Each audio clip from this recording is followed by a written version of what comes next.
this is Courtney from GNCBishop, and you are watching The Whole You, the series that I talk about tips, tricks, and ideas to help the entire you.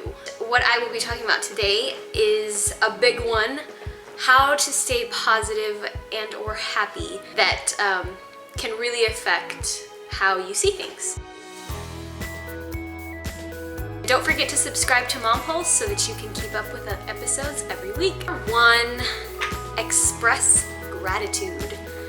Always appreciate what you have. Even if you're just kind of ticked off that the thing you have isn't exactly the one you wanted, you should still be thankful for it. There's so many people that don't even have half of what you have and would love to have what you are complaining about.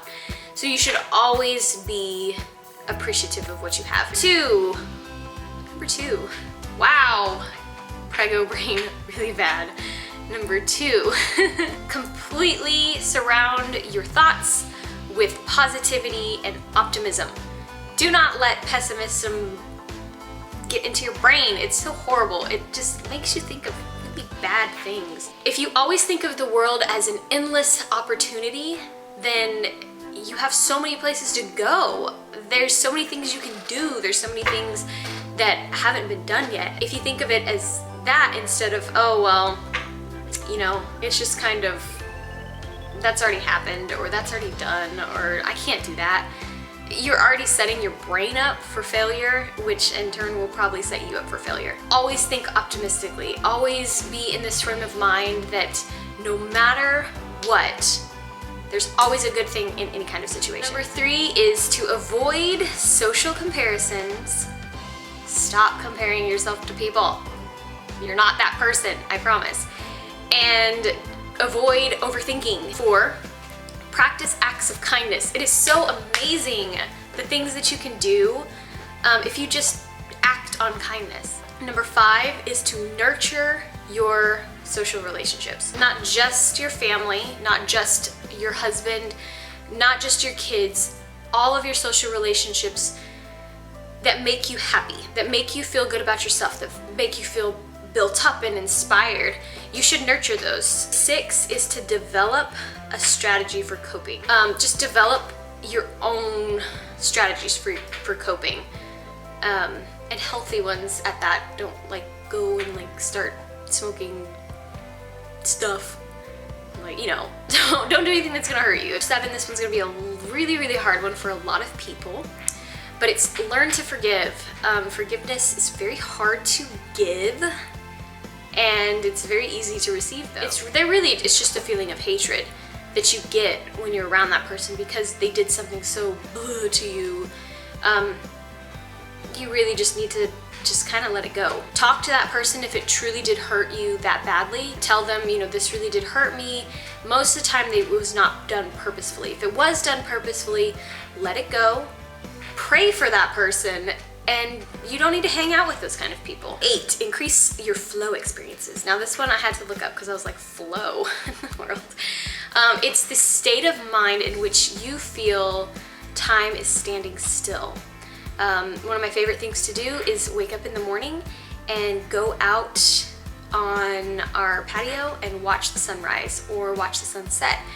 It's very just peaceful. You don't hear a lot of sounds. The sounds you do hear are all nature sounds, and it's just very peaceful, and you're just in this state of mind that you're just like, nothing bad can happen to me. 9, savor life's joys.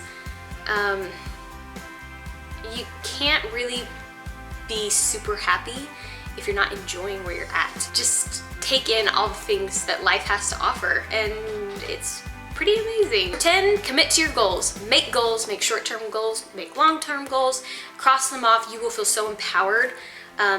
Just that you got somewhere, you completed something, it makes you feel so good as a person. So make your goals, commit to them, and mark them off your list. Start with small, end with your big one. Number 11 is to practice spirituality or religion. Now some people are gonna be like, ugh. But when you do practice those things, you start realizing that life is so much bigger than you. You're not the most important thing in this world. You're not at all. And the minute that you get that out of your head, the minute that you start seeing things bigger than what they actually are. I'm a Christian, so mine is God, and I just would not be the same person that I am today without that. Somebody is always looking out for me. Somebody that is so much greater than I can even imagine cares and loves me. Number 12 is to take care of your body. Now this one was a little confusing to me because whenever I read it, taking care of yourself in general is just getting up in the morning and taking a shower, doing your hair, making yourself feel better than just if you were to get out of bed and have your old sweats on from 2 days ago, don't really care to get dressed, don't really care to do anything. I was told whenever I was little that even if I was having a horrible day, to at least do something. Get dressed, put your makeup on, do something for yourself. So there's 12 things that can and will help make you happy. Seeing things differently is absolutely my big thing. A lot of people see things so negatively, and the minute you switch it around and start thinking, oh, well, you know what, that could be a positive thing. I'm glad that happened to me. It becomes a different dynamic and you see things so much differently, and it's really nice.